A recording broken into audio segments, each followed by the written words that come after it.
Um menor de idade pode ser pai e mãe de santo? Olha, poder pode, mas é quase impossível. Quando você tem interesse nisso, você tem que fazer desenvolvimento mediúnico, você tem que saber muito a respeito para não falar besteira, tem que saber incorporar, tem que raspar o santo, você tem que fazer um monte de processo para ser pai de santo. E isso demora. Mas se de repente o moleque já era filho de pai e mãe de santo, ele provavelmente ia ser iniciado desde de criança. Então ele podia, de repente, virar pai de santo com 16, 17 anos. Em que eu acho que é o tempo mínimo para ele estar ciente do que está fazendo e saber do que se trata, né? E ainda assim a vida é um aprendizado. Você pode ter 60 anos e aprender algo novo que você nem imaginava. Tem gente que se torna pai de santo em plenos 30 anos de idade ou 40 porque teve essa ideia só depois e demorou muito tempo. Então, considerando que ele é jovem, ele até pode, é difícil isso acontecer, porque tem que ser essa oportunidade. Uma criança de 5 anos não vai virar da mãe e falar assim: mãe, eu quero ser pai de santo. Ela nem sabe o que é isso, e a mãe é capaz de dar risada. E se ele virar com 16 anos, lembra que ainda é um jovem, né? Pode ser um jovem inteligente, mas ainda é um jovem. Você confia em jovem? Depende de pessoa para pessoa, depende do jovem para jovem. Cara, não é tão difícil você se tornar pai e mãe de santo. Difícil é você ser padre, hoje em dia, né?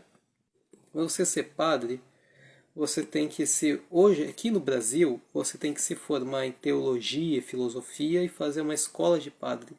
Só teologia é 5 anos. Filosofia, se não me engano, é 3 ou 4. Escola de padre, eu sei lá quanto é. Você tem que ter a catequese pronta, você tem que ser muito devoto, muito credor para seguir a vida de padre. Você sabe que um padre não pode ter família, porque ele tem que ser virgem a vida toda. Pelo menos no conceito da Igreja Católica de hoje, ainda assim tem história de padre que deixou de ser padre porque ele se apaixonou, quis seguir a família, casou inclusive com uma mulher que antes era freira, e portanto acabou quebrando os votos. Agora, é possível um pai de santo quebrar voto? Cara, ele não tem uma espécie de pacto. Ele poderia até largar a vida dele, mas eu acho que dificilmente ele vai se afastar da sua espiritualidade. Certamente, alguma hora ou outra, ele vai ser cobrado, mas pode sim acabar deixando a vida de lado porque está, por exemplo, se aposentando. Depois de um tempo, você nem incorpora mais, porque o espírito sabe que você não vai resistir se entrar no corpo dele, se ele entrar no seu corpo.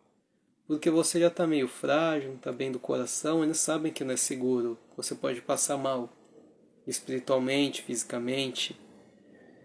Então, pode sim ter uma espécie de aposentadoria até para pai de santo. Mas a gente está falando de alguém com que vai no máximo conseguir com 16 anos. Quer dizer, no mínimo. Difícil, mas é um caminho que ele vai seguir para a vida dele, né? Às vezes as pessoas podem mudar de ideia. Quando eu era jovem, eu tive várias ideias do que eu queria ser. Eu fiz até faculdade de história e eu não acabei exercendo, porque eu sinto que eu sou outra pessoa, eu não nunca consegui fazer concurso público porque eu sou enrolado, tô com outros planos. Agora você imagina, um moleque que se forma para ser pai de santo com 17, com 25 ele muda de ideia, vai saber. É, é a vida.